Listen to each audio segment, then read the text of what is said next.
இஸ்லாம் ஒரு guidance, general guidance.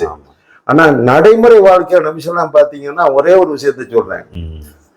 ஒருத்தர் நோம்பு முடிச்சிடுறாரு, வந்து நபிசா அது சொல்றாரு, கேள்விப்பட்டிருப்பேன். அப்ப சொன்ன உடனே மனைவியோட சேர்ந்துட்டேன். ஆமா, மனைவியோட சேர்ந்துட்டேன், எனக்கு நான் அழிந்து போய் விட்டேன். அப்ப நீங்க ஒரு அடிமையை விடுதலை செய்யுங்கிறாங்க. அடிமையா என்கிட்ட அது 2 மாசம் நோம்பு வைங்க அப்படிங்கிறாரு.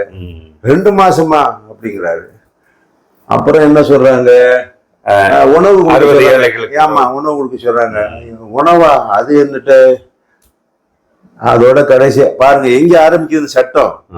எந்த பிளெக்சிபிலிட்டிஸ்லாம் நான் முஸ்லிம்ஸ் தெரியாது. இதெல்லாம் நான் சொல்லணும். நம்ம அதுக்குதான் இந்த ப்ரோக்ராம்ஸுக்கு நான் முஸ்லிம்ஸ் கூப்பிடுறது. அப்படி வர்றாங்க. அடுத்து அவர் சொல்றாரு, நபிசா சொல்றாங்க, இவர்கிட்ட நிறைய பேருச்சங்களை அள்ளி கொடுத்து தர்மம் செய்ய சொல்லுண்டு. தர்மமா அதை வாங்குறதுக்கு என்ன விட யாருக்கு தகுதி? நபிசா கடவா போடுது பெரிய சிரிச்சாங்க. அப்ப இந்த பிளெக்சிபிலிட்டி தான் நபிசா நமக்கு சொல்லி தந்தது வாழ்க்கையில.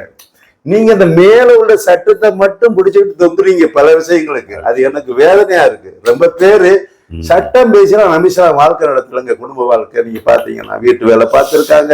எப்படி இருப்பாங்கன்னா அவங்க வந்து எல்லாரையும் போலதான் இருப்பாங்க. வீட்டு வேலை பார்ப்பாங்க, வீட்டை பெருக்குவாங்க, சமையல்ல ஹெல்ப் பண்ணுவாங்க, துணியை தப்பாங்க, பாலை கறப்பாங்க, எல்லாம் வந்து அவங்க வேலையை அவங்களே பார்த்துக்குவாங்க.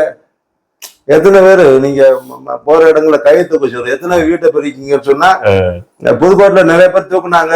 மதுரையில ஒரே ஒரு ஆள் தான் கை தூக்குனாரு. எங்க ஃபாதர் செஞ்சாங்க, நான் செஞ்சு என் மகன் இப்ப செய்யறாரு. வீடை பெருக்குவோம், சமையல் பண்ணுவோம், வந்து எல்லா வேலையும் பார்ப்போம். ஆமாங்க, அதை வந்து ஒரு இப்போ ஒபாமா மகளுக்கு டீச் பண்றதா நான் ஒரு இது பார்த்தேன், பதிவு பார்த்தேன். இது ஒரு ஸ்கில்லுன்னு சொல்றாரு.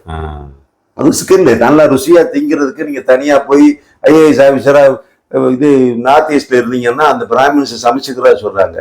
லைஃப்ல ஒரு பெரிய ஸ்கில்லுங்க இது. ஆக்சுவலா இதை நீங்க அப்படி பார்க்காதீங்க பொம்பளை வேலைன்னு சொல்லிட்டு. பெருமையா சில பேர் சொல்றாங்க, எனக்கு காவி போட தெரியாது, டீ போட தெரியாது, என் மனைவி முடியாட்டாலும் உங்கதான் போட்டு தருவாங்க. பெருமைக்கு ஒண்ணும் இல்லை.